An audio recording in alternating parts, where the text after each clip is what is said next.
मैं राजकुमारी अहंकारा की रक्षा करना चाहता था। उसकी सुरक्षा करने के लिए अपने भाई पर प्राण घातक आक्रमण? कौन है वो तुम्हारी? ऐसा भी क्या संबंध है तुम दोनों में जो एक भाई भाई के संबंध से भी गहरा है?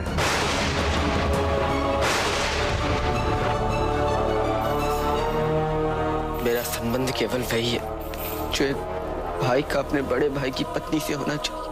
वही तो मैं समझना चाह रहा हूं कि ऐसा भी क्या था कि तुम दोनों के बीच में आ गए और अपने बड़े भ्राता पर प्रहार किया। उन दोनों के संबंध में हस्तक्षेप करने का अधिकार किस अधिकार से मिला तुम्हें? किस अधिकार से तुम अहंकारा के होने वाले पति के प्राण लेने पर विवश हो गए थे? कल सभा में सत्य बोलना अशोक, क्योंकि वहां एक पिता नहीं मगध के सम्राट तुमसे प्रश्न करेंगे। और कल भी तुमने अपना अपराध स्वीकार कर लिया तो मैं तुम्हारी रक्षा नहीं कर पाऊंगा।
हमें तो लग रहा था कि आचार्य चाणक्य अपने शिष्य को मृत्यु दंड से बचाने के लिए अवश्य लौट आएंगे।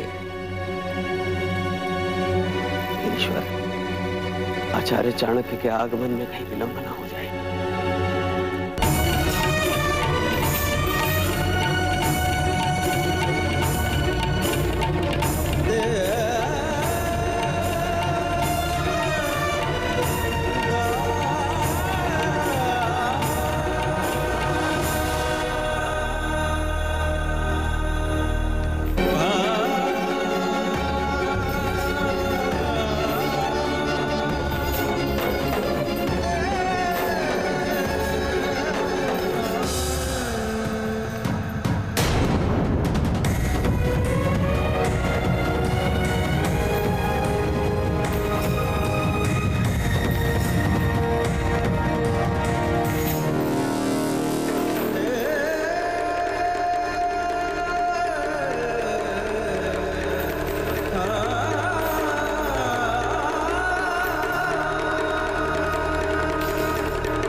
आज मगध के इतिहास का सबसे दुर्भाग्यपूर्ण क्षण है।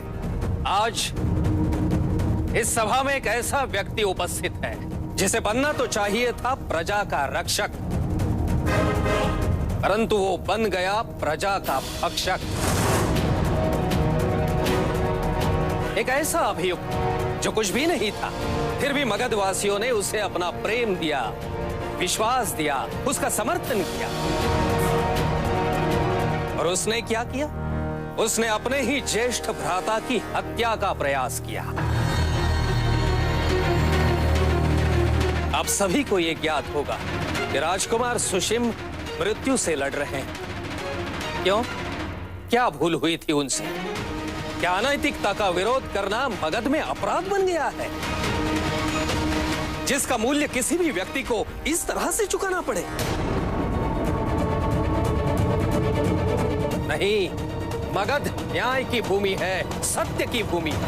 अन्याय और अत्याचार का अंत करने के लिए स्थापित हुआ था यह मौर्य वंश। और आज इस मौर्य वंश के लिए सबसे कठिन परीक्षा है। राजकुमार अशोक न केवल राजभवन के नियमों के विरुद्ध गए और अग्रदूत बने, उन्होंने विद्रोहियों का साथ दिया, उनका समर्थन किया। प्रभारी राजा सुशिम के लिए उन्होंने कई कठिनाइयां उत्पन्न की। अग्रदूत बनकर निर्दोष व्यक्तियों की हत्या कर दी, पाटलिपुत्र में अस्थिरता फैलाई, भय फैलाया।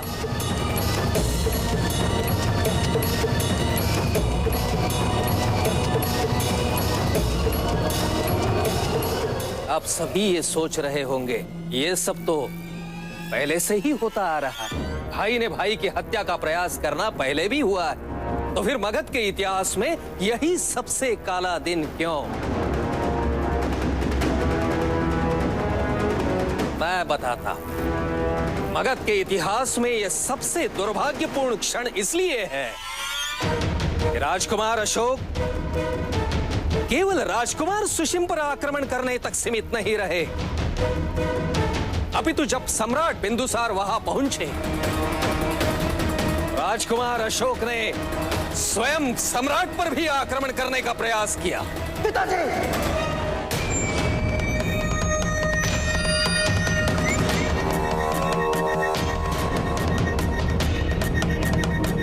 मेरी आज सम्राट से यही प्रार्थना है कि न्याय हो सम्राट।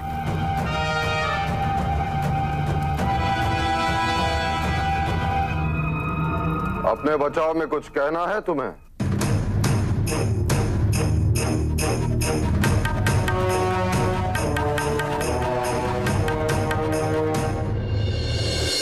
तुमने ऐसा क्यों किया अशोक? अशोक, मैंने तुम्हारी माँ का ध्यान रखा और तुमने मेरे पुत्र को मारने का प्रयास किया। क्यों भैया? भ्राता, ऐसे अनर्थ क्यों? सत्य कह दो अशोक, ज्ञात होने दो सबको। अशोक, केवल सत्य ही तुम्हारी रक्षा कर सकता है। सत्य बताओ। सत्य कहिए पुत्र, मैं आपके बिना जी नहीं पाऊंगी। एक बार सत्य कह दो अशोक, वचन देता हूं सब ठीक कर दूंगा।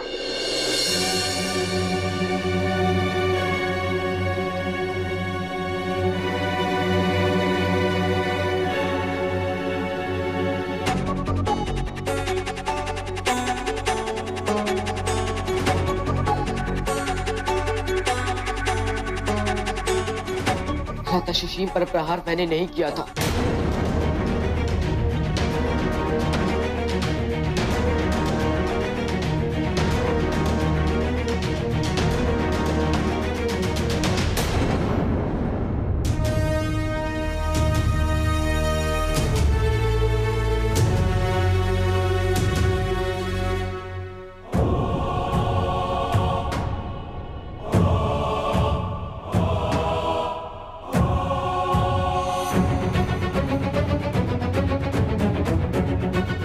विश्वास था कि तुम ऐसा कभी नहीं करोगे पुत्र। मुक्त करो इसे।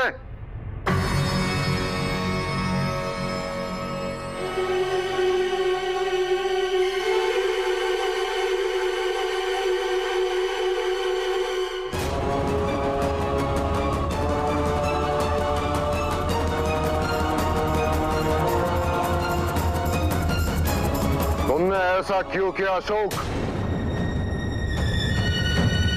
क्योंकि मेरे पास कोई विकल्प नहीं था। जब मुझे ज्ञात हुआ कि उन लोगों के साथ अत्याचार हो रहा, मैंने प्रभारी राजा को सूचित किया। उन्होंने मेरी बात को गंभीरता से नहीं लिया।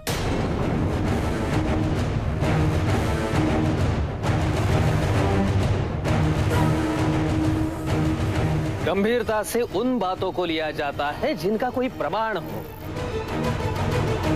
आपने जिन अधिकारियों पर गंभीर आरोप लगाए थे, उनके विरुद्ध आप कोई भी प्रमाण प्रस्तुत नहीं कर पाए, जबकि उन अधिकारियों के पास सारे प्रमाण थे इस बात को स्पष्ट करने के लिए कि किसी के साथ भी कोई अन्याय, कोई अत्याचार नहीं हुआ है।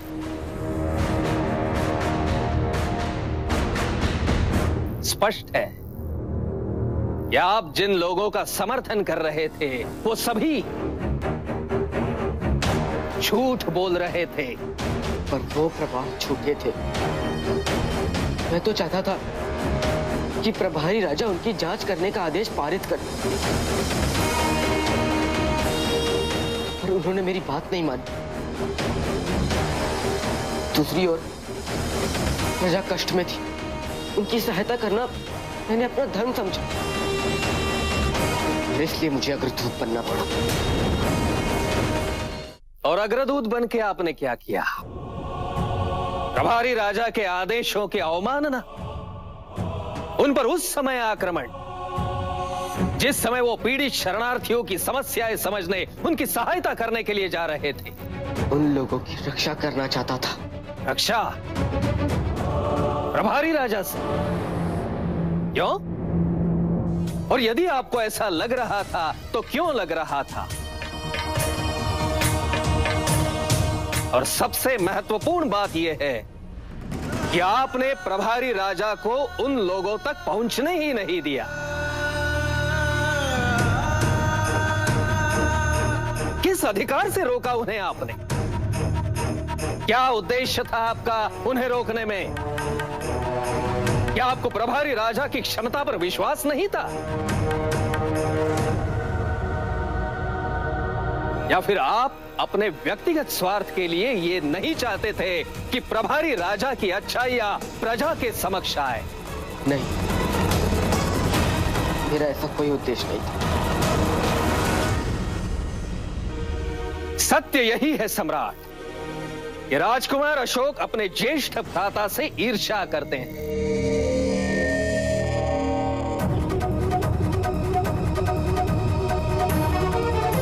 ये चाहे कुछ भी कह लें, मुझे सिंहासन की कोई इच्छा नहीं है, परंतु सत्य विपरीत है। इन्होंने शास्त्रार्थ में भाग लिया था प्रभारी राजा बनने के उद्देश्य से, परंतु पराजित हुए और इनसे इनकी पराजय स्वीकार न हो सकी। परंतु इनमें राज सिंहासन का लोभ इतना है, इन्होंने प्रजा में प्रभारी राजा के प्रति अविश्वास जगाया, विद्रोह के बीज बो दिए। और जब राजकुमार सुशिम को यह सत्य ज्ञात हुआ, इन्होंने राजकुमार सुशिम पर प्राणघातक आक्रमण किया।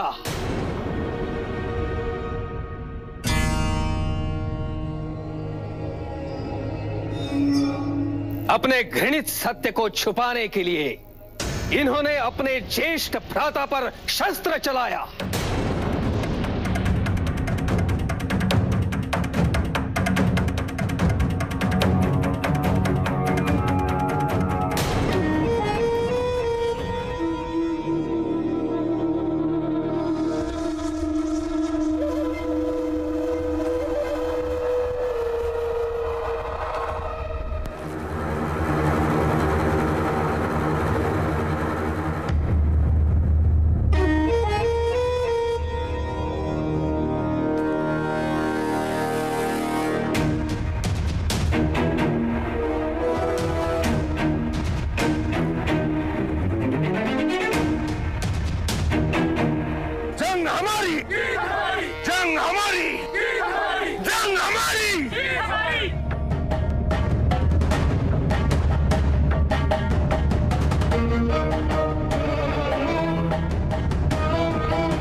ये सत्य नहीं है, मेरा विश्वास कीजिए।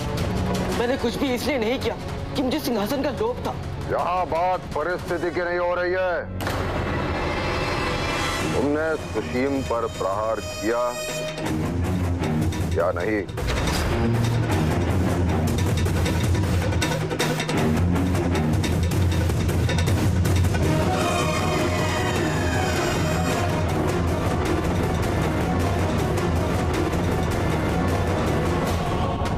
हाँ, मैंने किया।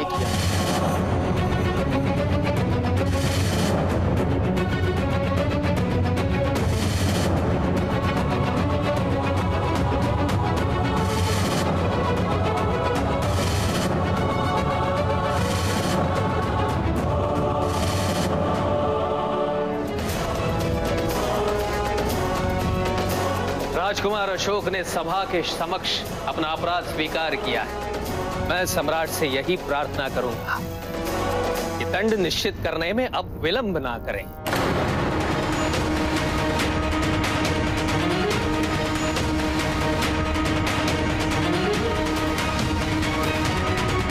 ये सत्य नहीं है।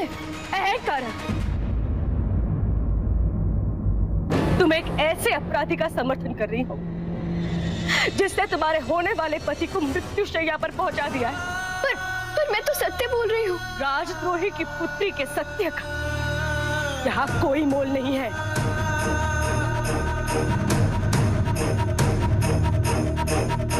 मेरा विश्वास कीजिए महारानी, अशोक ऐसा कभी नहीं कर सकता। वो क्रोधित भले हुआ होगा पर किसी को मारे ही असंभव है। जो अपने पिता पर शस्त्र उठा दे वो क्या नहीं कर सकता है। और अशोक और सुशीम की शत्रुता तो सबको ज्ञात है। हमें तो आश्चर्य ये है कि इतनी कम आयु में अशोक में इतनी हिंसा भरी हुई है, और यदि इसे अभी ही नियंत्रित ना किया गया तो वही होगा जो हमारे जस्टिन के साथ हुआ था।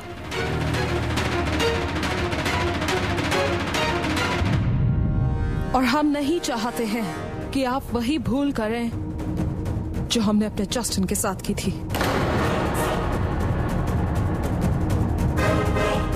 इससे पहले कि भाइयों के बीच में ऐसी ईर्ष्या मगध के लिए बहुत बड़ा संकट बन जाए, अशोक को उसके किए का दंड दीजिए सम्राट।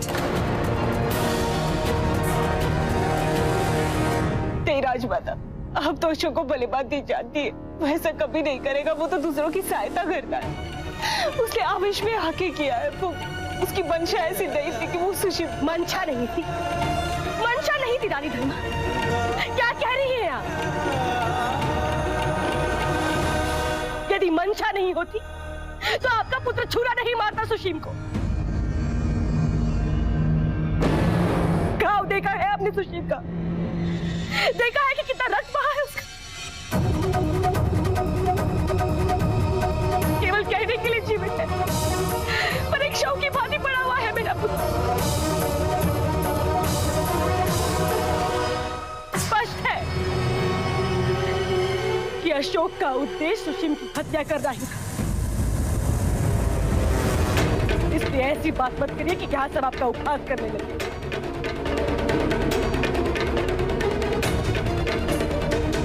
मैं महारानी चारुमित्रा के कथन से सहमत हूं।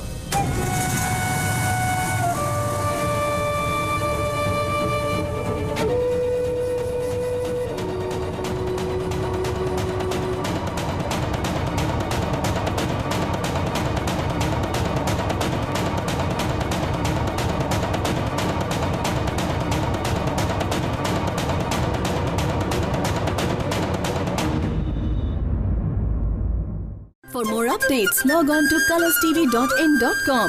Like us on facebook.com/colorstv. Follow us on twitter.com/colorstv. For more updates, log on to colorstv.in.com.